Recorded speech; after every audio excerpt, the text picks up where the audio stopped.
Okay, Mr. Baracha. So there is a amazing idea in this week's Torah portion. Mm-hmm. One of my all-time favorite, where Moshe Rabbeinu, where Miriam, Moshe's sister, speaks lashon hara, Okay. speaks gossip. Doesn't guard her tongue. Right, exactly. Right. She speaks, again, according to her level, she was a prophetess. She was a very, very great and holy lady. So when we talk about, sins of great people, great people are often judged. Great people are judged by their greatness, right? So like if a neighbor, if your friend, calls you a name, if your friend calls you an idiot, so then it's much worse than if you're some guy who's driving down the highway and you going too slow and he screams, "Hey, you idiot!" So it's a bigger. If your friend insults you, it's a much greater misdeed, right? Because your friend is supposed to be you Someone expect you hold more. in high regard, right? Miriam, so to her level, she was judged because she spoke gossip about her brother. Mm-hmm. And what we could talk about in a minute, what the gossip was. Well, we could talk about it now. So Miriam noticed Moshe was married to a woman named Zipporah, which is what me and Moshe have in common. We're both married to women named Zipporah, and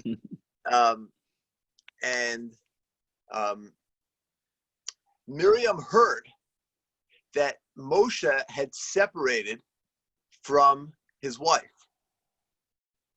because you could imagine if you are a prophet and God, An absolute tzaddik. I'm sorry, right? An absolute tzaddik. Yeah, well, I mean, if you're right, so in other words, so of course in Judaism we don't consider abstinence a holy thing. In Judaism, abstinence, the ultimate is to embrace the world. The ultimate Jewish. Right. I mean, it's a mitzvah. It's a mitzvah to be fruitful. Not only multiply. that, but it's a mitzvah to have pleasure. People think that Judaism is about not having pleasure. Judaism is not about not having pleasure. Judaism is about only having ultimate pleasure. You're not allowed to have half-baked pleasure. You could only have awesome, amazing pleasure. We don't like any of these, what's a generic brand pleasures. We only, in Judaism, allow, and it's not me, I write the Torah, but the Torah only allows awesome pleasure. What does that mean? In order to enjoy something, you need to be as fully invested into it as possible. Boom! Kind of like with Torah, like you can enjoy it even a little bit if you start, but like as soon as you fully immerse yourself in Torah and you live, breathe, love Torah, it's like you become a completely new person, a happier person, a better changed person, 100%. And what you have to do is enjoy something with your whole self. Exactly what you said. What does that mean? Who is my whole self? I am a physical body, but I'm also a soul. I have a spiritual side to me. So I am both a physical body, very, very top of the line physical body. People tell me I should be a model instead of a rabbi. But at the end of the day, I'm a physical body. But I'm also a piece of the infinite. Right. And what does it mean, the piece of the infinite? A piece of the infinite means that infinite is infinite. You can't have a piece of the infinite. That means I am a part of God. I'm a piece of God within me. The only pleasure, so I'm both. I'm a body and a soul and a piece of the infinite. The only pleasure that Judaism allows is pleasure that encompasses my body and my soul. It's not nice to leave your soul in the car while you go party. Who does that? The only pleasure that you're allowed to have is where it's ultimate pleasure. We want you to have an awesome meal, enjoy good drinks, good food, but make a blessing on it. You bring the soul along. We don't leave, you know, your values aren't like somewhere stuck in, you know, in the in the cupboard somewhere, and you dust them off every Rosh Hashanah, Yom Kippur, or whenever your grandma says, you know, so yeah, what are your values? What we live them. We live our values. So the goal is to have the ultimate pleasure where I bring my values into the pleasure. So for example, I'm hanging out with my friends, right? We're going to the pool, going speedboating, whatever, right? That's great. That's awesome. But don't leave your soul in the car. Don't leave your values in the car. Make sure you smile at the lifeguard, say thank you. Make sure you see your friends as parts of the infinite, just like you are. Make sure you pay honestly. Make sure you tip honestly. Make sure you bring your soul to the fun. And in marriage, it's like that also. In a physical relationship, we're not against intimate physical relationships between men and women, but it should be the ultimate with your soulmate. It should be not only physical bodies connecting, but souls connecting. That's ultimate pleasure. Now, what is Judaism's, idea of the soulmate? You're bringing that term up. Like, how does that mean? Like, there's 7 billion people in the earth. There's like only 12 million Jews. Bunch of us live in the U.S. Bunch of us live in, Los Angeles, Florida, New York. A bunch of others live in Israel, and there's so many more. How do you how is it guaranteed that you will achieve that connection? Well, anything in Judaism, we do our part and let go.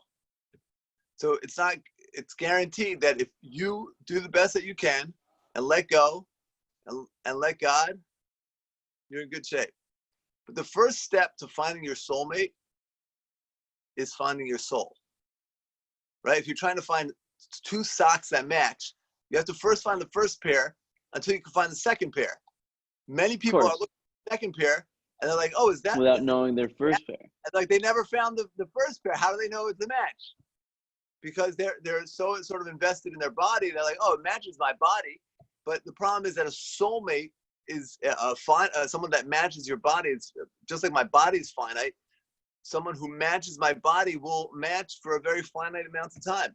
If I don't match in my soul and my body, I'm not saying we should leave out our body. We have to connect we have to be attracted to each other. We have to be able to have a physical relationship as well.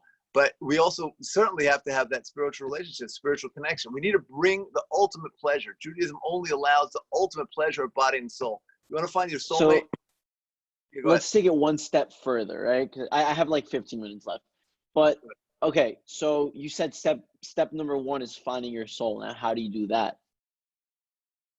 How do you find your soul? So it's a great question. The way you find your soul is by focusing on your soul, by noticing your soul. How do you find your body? You find your body by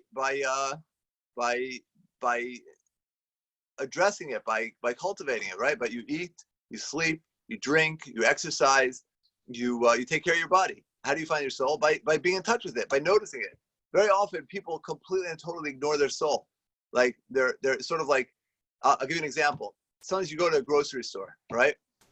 And like there's a kid having a temper tantrum, screaming and crying, right? I want a candy, I want a candy, I want a candy. That's actually pretty healthy. Again, maybe, so we could talk about parenting another time, but if a kid is crying, that means that it's trained that if it cries, it will get what it wants.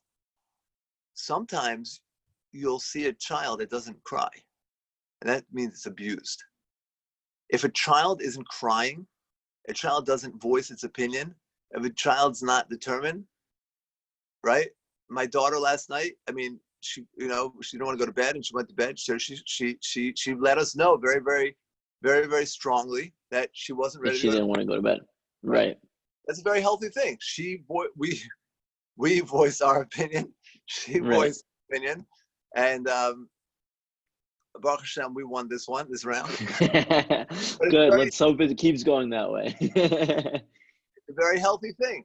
It's a very healthy thing. But cries and voices their opinion is a very healthy thing. Sometimes the child will be abused and they won't cry. Why? Because they know that it's never going to be heard, or they know that they'll get smacked, or they'll get in trouble, or they'll get punished, or they'll get locked in the basement if they voice their opinion, they'll cry, whatever. So then they'll sort of beat down a child could be beaten down and not express its opinion. Some people's soul is abused. So what? Soul, Go ahead. In other words, you have values, yeah, but you've ignored that soul for so long and given it corrupt reasoning and pounded it down, boom, boom, boom, boom, boom, that your soul is no longer. So how do you connect to it? Just let it, give it airtime. Connect. So what do you do on a moment of unusual calm? For example, let's say it's not that I'm suppressing it because I put on tefillin every day and I let, that spiritual side go for me, but it's more like, it's not asking for more. It's like, I agree with this. You know what I mean? It's like every now and then it's like, okay, I don't like this. And then, with what happened with my math class, that it was really apparent that, there was something in me telling me like, this is wrong. Right.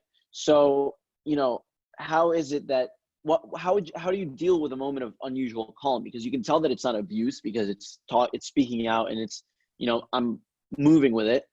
But at the same time, it's like, it's not yearning for more. It's just, it's satisfied that I'm putting tefillin on every day. Apparently, I don't know. It's such a complicated idea, but like, it's how do you describe like what it feels? You can't. So what's, when your soul is like just calm or you don't feel like yearning for anything, what is it that you should, do to make it, take the next step?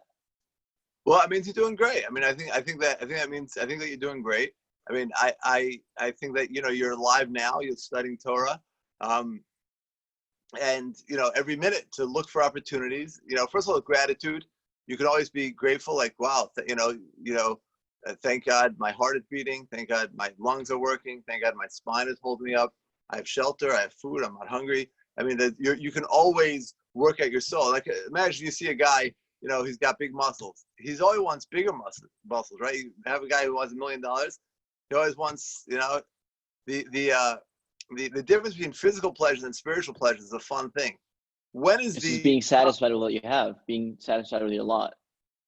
Well, okay, let me ask you a question. You ready? If a guy wins a $10 million lottery, right? When is he the happiest? Right before he wins, like right before he redeems the money, basically. Right, and let's say 20 years later. Depending on if the guy's a yid or not, maybe he would be good with investments. But if he's not, let's say he's likely not good with investments, he'll be pretty upset and pretty kicking himself in the back, saying like, pleasures. After a while, they go downhill. It's like, okay, it was great. Absolutely. But spiritual pleasures, right? If you give tzedakah, that's a different thing. Well, that's a spiritual pleasure. That's right. Absolutely. But imagine, Mr. Baracha.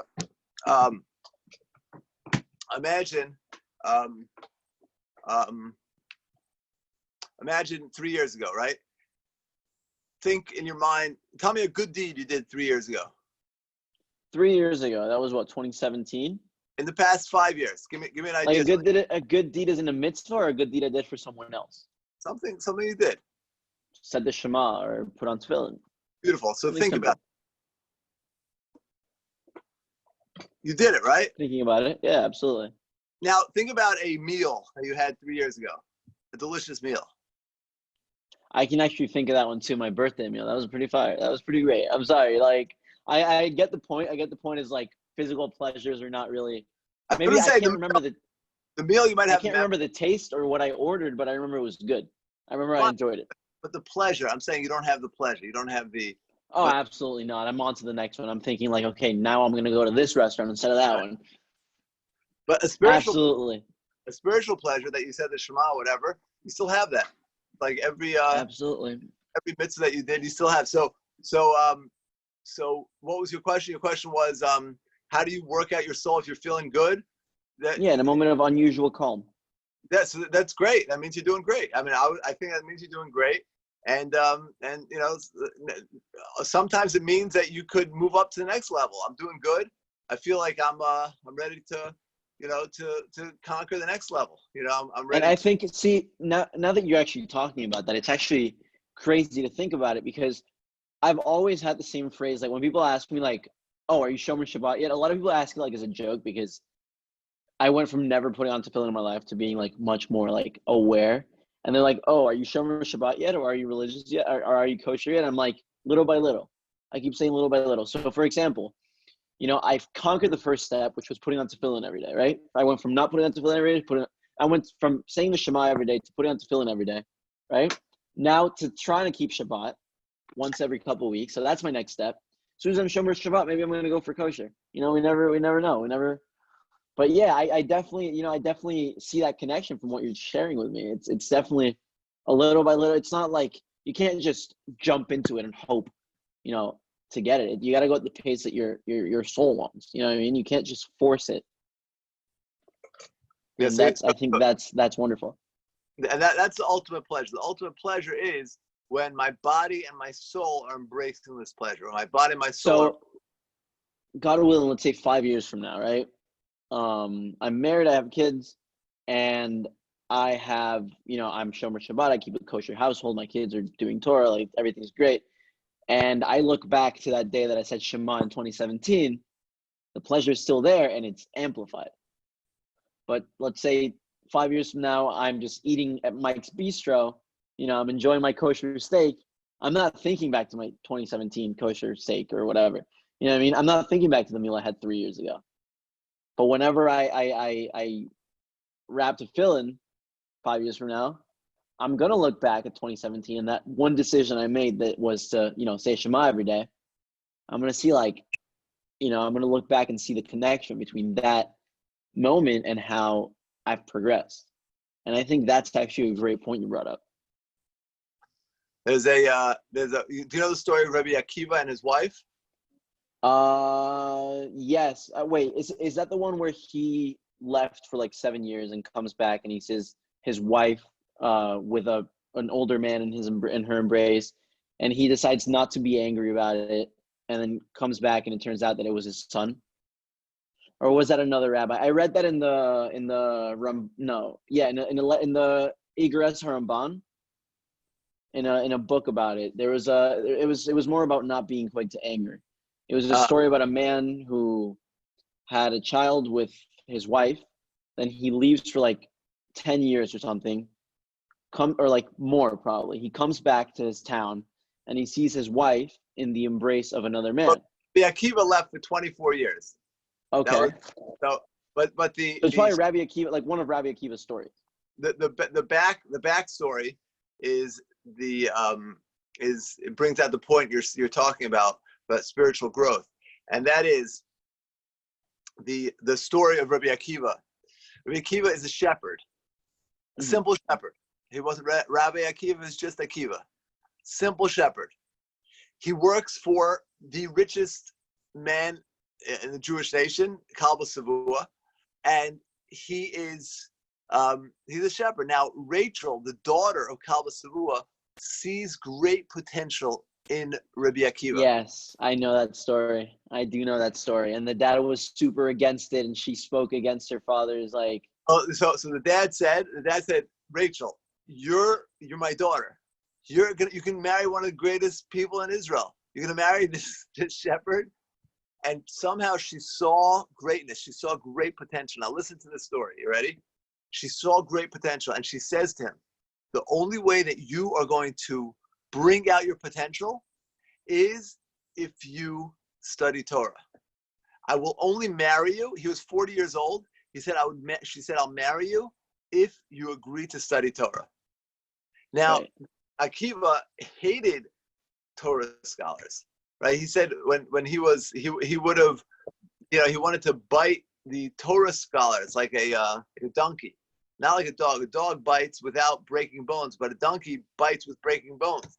He hated Torah scholars. So on the one hand, he wanted to marry this girl Rachel, the daughter of Kalba Savua, but she says, "I'll only marry you if you agree to study Torah." Study Torah. He doesn't know what to do, so he goes for a walk, like all good Jews do when they're not sure what to do. He goes for a walk, and he comes to a river.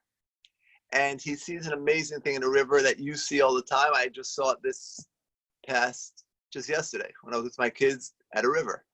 And you'll see an amazing thing. If you go to a river and you forget to bring Crocs, and your kids cry that they want to go in, and you're a good dad, or you're trying to be a good dad, so you go in without Crocs, right? So I noticed an amazing thing. The rocks closer to the side are much more jagged than the ones in the river. The river.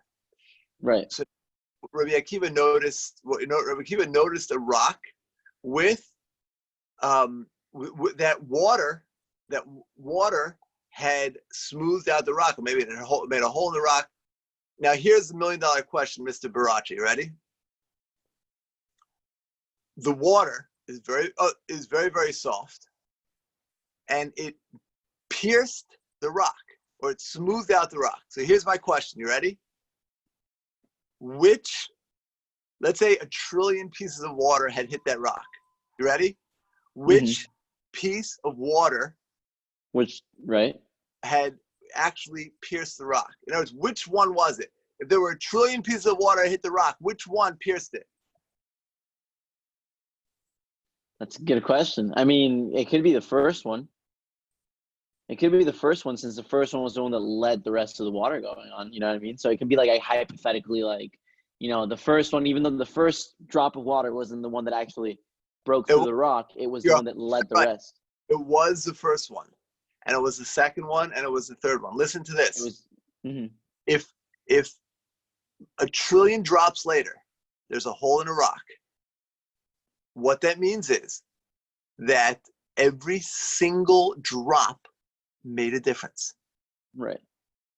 In other words, if 1 trillion make a hole, that means one drop, as you said, the first drop made some kind, it probably can't be measured by the most sophisticated machinery. But when one drop of water goes on a rock, it makes a difference. And Rabbi Akiva walks on water and he sees a rock that's smoothed over by water, and he's like, if a soft piece of water could pierce a rock, so that the fiery words of Torah can pierce my soul, my soft heart. In other words, he realized the power, what you were saying about putting on tefillin one time. But he realized the power of by smiling at the mailman, by not responding when your mom, you know, yells at you and you say, and you bite your tongue, you don't answer. When your friend who annoys you and you don't like really, it says, will you help me with my homework? And you don't want to do it, and you still do it, that changes the world. That makes a huge difference. Because if a tiny water could pierce a rock, imagine what an action that's hard for you, a big action. Like by not responding when someone is angry at you, by not responding, or by smiling at the mailman when you're in a bad mood, or by calling your grandma when you're busy, or by being perfectly honest when your boss is begging you to be a little bit dishonest, or by not fudging on your resume, just a couple numbers, a little bit here, and you don't. So you do something big that changes the world. It changes yourself. It changes your community, and it changes the world. So that is the message. Yes, every little thing happens. But I just want to finish what we were talking about, the Torah portion before we end. That's where if you remember, that's where we started. So right. Miriam. Wait, sorry, if I can make a comment, you know, I think this is what I love about, like, this is what makes a conversation good, is when you start with one thing, right? You move on to a million different topics, but yet that final topic is able to round it up to the end, so it's you go full circle. That's a great conversation, is a conversation that is able to start in one place, take the most unique route, completely unrelated to the first one, but in the end you can tie it together to the original topic. And that is Torah. That is Torah study, because it's all one topic. It's all one idea. It's all one idea of true self-actualization, bringing out my full. Absolutely. So in this week's portion, Miriam gossips again according to her level. This is where we started. We veered off track. According to her level of greatness, she gossiped about Moses, and she says that she gossips that Moses that that he that he did something wrong, which we don't have time now to go into, but I want to just highlight a certain very important point, and that is, Mr. Baracha, the Torah testifies about Moses. This idea, the Torah testifies and says Moses was the most humble man. Now, Moses was the greatest leader. He took the Jewish people out of Egypt. He led them through the desert. How could it be that he was the most humble? You want to say he's a great leader, he's charismatic, right? But to say he was humble, you don't think of somebody such a great leader, like think of any leader humility. How does in Judaism humility relate to leadership? And the answer is, my friend, that the ultimate leadership is when you're ultimately humble. The ultimate leadership is when you're totally humble. And I'll tell you why. Because what's humility? Humility is not saying that I'm a nobody, that I'm not talented. Humility is knowing I'm very talented, but it had nothing to do with me. I am the best. Let's say I can sing, right? I am the best singer. It's knowing I'm the best singer. And I know I'm the best singer, but it's nothing to do with me. I didn't create my vocal. You were born with a good voice. I recognize where it came from. And that's what makes Moshe great. Listen to this. That's what makes him great, because he got out of the way. A humble person realizes where it comes from, allows God to be in his life, and that is what makes him great. So when somebody, like, let's say 10 years from now I'm in a talk show, right? And they ask me, oh, how did you manage to do this so well? And I'm like, I mean, you have to admit it. It was all thank to God, right? It's not admitting it. Admitting it makes it sound like, right, not admitting it. It's more like accepting it, more like embracing it, more like not taking credit for something that you clearly know was not you. Imagine you're standing next to a Rembrandt painting, right? And someone says, whoa, it's beautiful. You're like, yeah, thanks so much. Right. Or you're outside. Wow, what a beautiful day. Yeah, appreciate it. Yeah. Like, so it's the same thing. If people tell me all the time, you're so good looking. So, I'm kidding. In other words, you have to say thank God. When people ask me how's the internship, I say thank God. When people ask me how's school, I say thank God. That's how it should be. In other words, but just to take it to the next step, you're 100% right. But just take it to the next step. That is true humility, is recognizing its source, and it's also the source of greatness. Because I'm very limited in my finite self. I'm very limited. But if I allow the infinite into my life, so then I'm limitless. There's nothing I can't do. If I get out of the way, so my finite talents are whatever they are, but if I can get out of the way and allow my talents to allow the source of my talents, the infinite, to run my life. And that's what Moshe was. Moshe was the most humble, and he was the greatest. It wasn't two separate things. By the way, he was also humble. No, he was the greatest because of his humility. The reason why he accomplished what he accomplished was because of his humility. He realized where his greatness came from. So sometimes, people say, oh, you're really good at, like it happens, oh, you're a great screenwriter. And you're like, nah, I'm really not that good. No, you say, no, I'm a great screenwriter. Thanks to God. I've been blessed to, you're a great screenwriter. What did you do? You didn't start up your heart this morning. Your heart was a gift. You didn't start up your eyes. They were a gift. Or your brain. I mean, your brain is the biggest part. You know what I mean? Like, everything that I've done has been influenced by my study of Torah. I mean, as of now, everything that I've done lately, my professional studies, all my mission, like the reason why I want to do certain things, why I want to work in certain things, especially now that I'm realizing my mission, I realize that all through my study of Torah or rabbis' teachings and stuff like that. You know what I mean? Like, I didn't come up with any of this stuff by myself. It wasn't me that said I want to be a screenwriter just because I like it. You know what I mean? I wanted to work in film because, you know, through my studies and through what I've understood, I feel like that's what I'm best geared to take on. And that's the secret to greatness. Don't tell anyone, because I want you to troll injuries. I'm just kidding. But that's the secret to greatness. The secret to greatness is humility. Absolutely. I was just talking. Very interesting. I have a very close friend who's doing well in business, and he said to me, I know he feels very, very blessed by the infinite for his, success, but he says that he could do better in business if he bragged a little more. In other words, if he talked it up, I thought about that. Now, again, you can talk about your successes, you just have to attribute them to the infinite. And it's a tough thing to keep remembering where you get those gifts from, because if you're very talented, the more talented you are, the more you can get sucked into that it comes from me. Oh, I'm a good singer, yeah. And everyone tells me I'm a good singer. Oh yeah, I'm a good singer. And then I'm like, I come to a concert.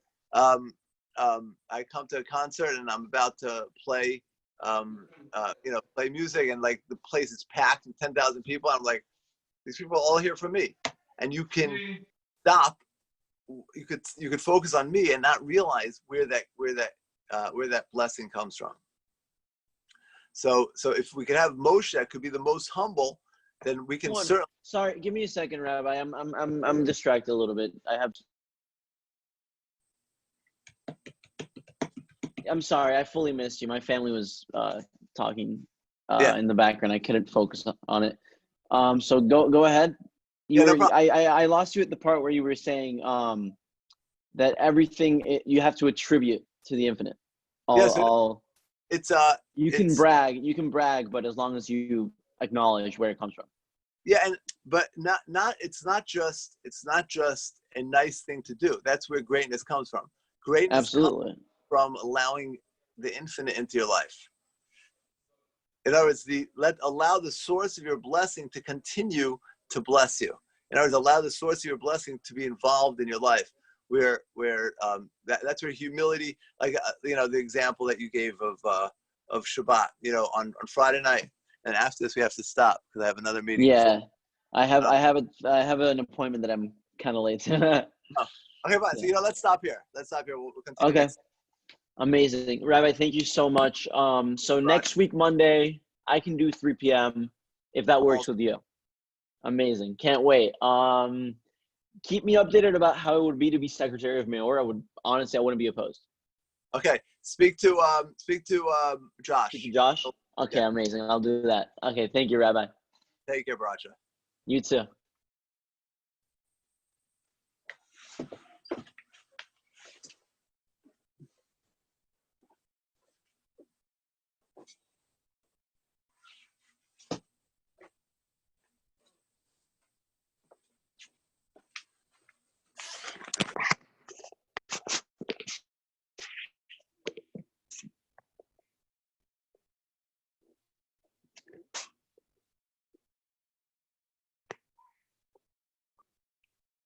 Hi, Amit.